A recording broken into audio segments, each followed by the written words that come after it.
শ্রীমদ্ ভগবদ্গীতার প্রথম অধ্যায়ের ২০তম শ্লোকটি অত্যন্ত গুরুত্বপূর্ণ, কারণ এখান থেকেই অর্জুনের বিষাদ এবং কথোপকথনের মূল পর্ব শুরু হয়।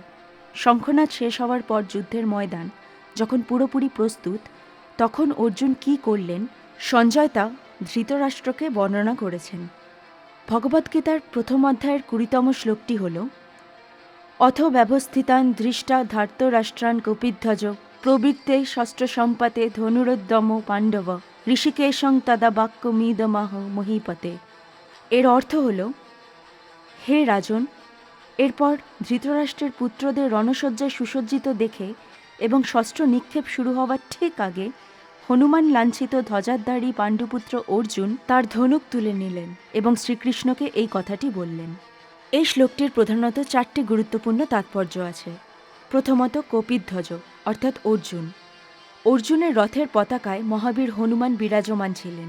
ত্রেতাযুগে হনুমান যেমন রামচন্দ্রকে বিজয়ী হতে সাহায্য করেছিলেন, কুরুক্ষেত্রের যুদ্ধেও তার উপস্থিতি পাণ্ডবদের বিজয়ের নিশ্চয়তা দিচ্ছিল।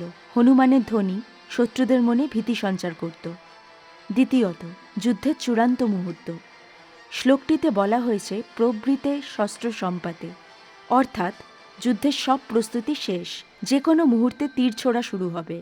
ঠিক এই চরম উত্তেজনার মুহূর্তে অর্জুন স্থির হন এবং তার গান্ডীব ধনু হাতে তুলে নেন।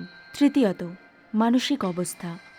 অর্জুন যখন কৌরবদের সুসজ্জিত সৈন্যবাহিনী দেখলেন, তখন তিনি কেবল একজন যোদ্ধা হিসেবেই নন, বরং তার আত্মীয় স্বজনদের বিনাশের কথা ভেবে বিচলিত হতে শুরু করলেন।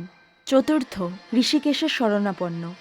অর্জুন যখনই কিংকর্তব্য বিমূঢ় হন, তখনই তিনি শ্রীকৃষ্ণের অর্থাৎ ঋষিকেশের সাহায্য নেন। ঋষিকেশ শব্দের অর্থ হল ইন্দ্রিয়ের অধীশ্বর। অর্জুন তার বিচলিত ইন্দ্রিয় ও মনকে শান্ত করার জন্য অজান্তেই শ্রীকৃষ্ণের শরণাপন্ন হলেন। এই শ্লোকটি যুদ্ধের ময়দানে অর্জুনের বীরত্ব এবং তার মনের সংঘাতের মধ্যবর্তী সন্ধিক্ষণ।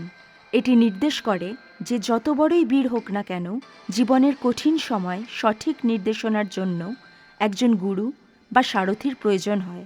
পরবর্তী শ্লোকে অর্জুন শ্রীকৃষ্ণকে তার রথটি দুপক্ষের মাঝখানে নিয়ে যেতে বলেন।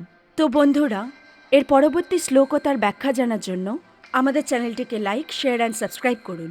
রাধে রাধে।